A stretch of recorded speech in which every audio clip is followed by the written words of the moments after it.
Hey there, coffee lovers and internet explorers. Welcome back to SipCyber, where we're always searching for two things: the perfect cup of coffee and the simplest way to keep your digital life safe.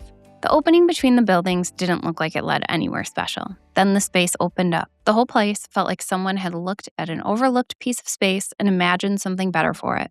That was my first impression of Revelry Brewing on Folly Beach in South Carolina.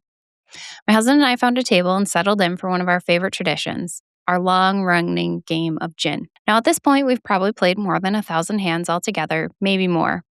We've been playing long enough that neither of us remembers exactly when we started. I ordered a mojito that fit the afternoon perfectly. Cold, refreshing, plenty of mint and lime, the kind of drink that makes you slow down, whether you plan to or not. And that's what stayed with me about Revelry Brewing. Not the drinks, not the beach, the pace. Nobody seemed rushed. Nobody seemed interested in optimizing the afternoon or syncing up or pinging each other. People were simply enjoying where they were.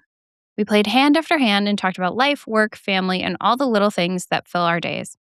At one point, my husband updated our running spreadsheet for our game of gin. Yes, we actually have a spreadsheet. After more than 1,000 hands, we've tracked wins and losses in a Google Sheet for years. And I, just for the record, am winning, just to be clear. And honestly, tracking is part of the fun. We chose to collect that information. We know what's in it. We know why we're tracking it. So I know I'm better. We know who has access to it. So sitting there at Revelry Brewing, that distinction got me thinking. Because there's a big difference between the information we intentionally collect and the information that's collected without us ever really noticing. Thinking about our smart TVs, many smart TVs work differently. One feature that surprises a lot of people is called automatic content recognition, or ACR.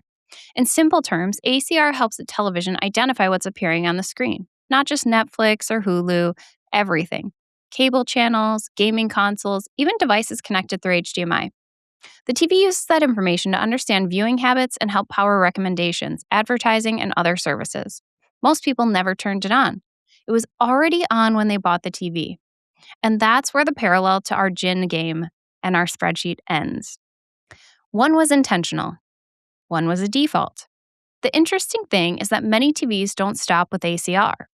Depending on the brand, there may be settings for personalized advertising, viewing data collection, voice recognition, usage analytics, and even sharing information with recommendation engines that run quietly in the background. None of these settings are necessarily hidden, but they are easy to miss, especially when you're excited to get that new TV connected and start watching right away. That brings me to one small step that helps. Set aside 5 minutes this week and review the privacy settings on your smart TV. If you have a Samsung TV, look for a setting called Viewing Information Services and review any interest-based advertising settings. LG users can check for Live Plus, voice information, and interest-based advertising. If your TV runs Roku, review Smart TV Experience and enable limited ad tracking. Vizio owners should look at viewing data and smart interactivity settings. The names may be different, but the goal is the same. Understand what information is being collected and make a conscious decision about what you're comfortable sharing. For business owners, the same principle applies to conference room TVs, waiting room displays, and other connected screens around the office. Those devices often arrive with default settings that nobody reviews after installation. They often just put them right on the Wi-Fi. Not your best plan. Cybersecurity isn't always about stopping a cyber criminal. Sometimes it's about understanding the technology we've already invited into our lives. As we packed up our cards and finished our drinks, my husband updated the spreadsheet one last time, still with me winning. Another hand added to a record we've intentionally built together over the years. My mojito was gone, the afternoon was winding down, the conversations around us were still moving at that same easy pace, and I found myself appreciating the difference between information we choose to share and information we never realized we were sharing at all. Maybe that's a good reminder for our digital lives too. Trust works best when it's intentional. Whether it's a Google Sheet tracking 1,000 hands of gin or a device sitting quietly in the corner of your living room, it's worth knowing what information is being collected and why.